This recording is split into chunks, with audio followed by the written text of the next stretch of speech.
అందరికీ నమస్కారం. నేను మీ జ్యోతిష్య శిరోమణి జ్యోతిష్య రత్న డాక్టర్ జీవీబీ మురళీకృష్ణ, శ్రీచక్ర గాయత్రి జ్యోతిషాలయం, బ్రాహ్మణ వీధి, ముత్తుకూరు. మే నెల 16వ తేదీ శనివారం చాలా చాలా చాలా విశేషమైన రోజు.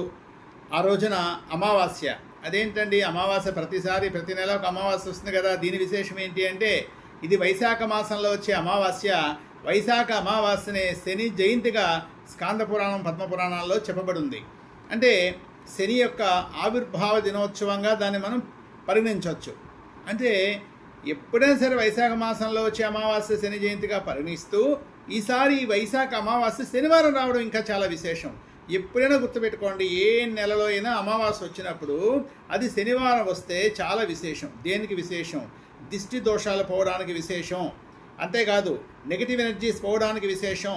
మీ జాతకంలో మీకు అర్ధాష్టమ శని కానీ, ఏలినాటి శని కానీ, అష్టమ శని కానీ, అదేవిధంగా శని మహాదశ కానీ, శని అంతర్దశ కానీ జరుగుతూ ఉంటే, మీ జాతకంలో శని డెబిలిటేటింగ్ అంటే మీకు నీచపడి ఉన్న ఆ యొక్క నీచ గ్రహం యొక్క దశ అంతర్దశ జరుగుతున్నా, లేదా మీ జాతకంలో మీ లగ్నానికి శని అష్టమ షష్టాష్టమ వ్యాధిపతి అయి ఆయన దశ అంతర్దశ జరుగుతున్నా, మీరందరూ గుర్తుపెట్టుకోండి, ఖచ్చితంగా ఈ 16వ తేదీ శనివారం ఉదయం శనిహోరలో, అంటే ఉదయం దాదాపుగా మీకు 6 నుంచి 7 దాకా అంటే శనిహోర, లేదా శనివారం రాహుకాలమైన విశేషం. ఉదయం 9 to 10:30 శనీశ్వరుడికి దగ్గరికి వెళ్ళండి. నవగ్రహాల్లో శనీశ్వరుడి దగ్గరికి వెళ్ళి స్వామి అనుమతితో, అక్కడున్న పూజారి అనుమతితో తైలాభిషేకం చేయించుకోండి.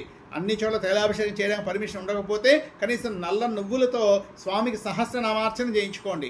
అవకాశం ఉంటే తైలాభిషేకం చేసుకొని సహస్రనామార్చన కూడా చేసుకొని, శివాలయంలో శివుని దగ్గర ఏకరుద్రాభిషేకము, దేవీ నవాభరణం చేసుకుంటే మీకు అత్యంత విశేషమైన ఫలితం వస్తుంది.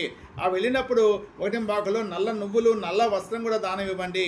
అదేవిధంగా పేదవాళ్ళు, పాపం ఎవరైతే బాగా ఆర్థికంగా ఇబ్బంది పడుతున్నారో, వైద్య ఖర్చులకు ఇబ్బంది పడుతున్నారో, అలాంటి వాళ్ళందరికీ కూడా మీరు రేపు దానం చేయండి, సాయం చేయండి. చాలా మంచిది. అవకాశం ఉంటే పేదవాళ్ళకు కంబళ్ళు దానం చేయండి, చాలా మంచిది. చెప్పులు లేకుండా ఏమైనా ఇబ్బంది పడుతుంటే చెప్పులు దానం చేయండి, చాలా మంచిది. దైవికంగాను అటు సామాజిక పరంగాను మీరు మంచి ఆలోచన చేసి 10 మందికి సాయం చేస్తే ఈ యొక్క శనీశ్వర జయంతి, ఈ వైశాఖ అమావాస్య చాలా విశేషం. ఈ మంచి ఫలితాలు మీరు పొంది శని అనుగ్రహానికి మీరు పాత్రులవుతారు. అంతేకాకుండా నీలాంజన సమాభాసం రవిపుత్రం యమాగ్రజం ఛాయామాత్మాండ సంభూతం తం నమామి శనీశ్వరం. శని ధ్యానాన్ని 19 సార్లు చేయండి. దశరథ ప్రోక్త స్తోత్ర శని స్తోత్రం చదువుకోండి. హనుమాన్ చాలీసా చదువుకోండి. మంచి ఫలితాలు వస్తాయి. నమస్కారం.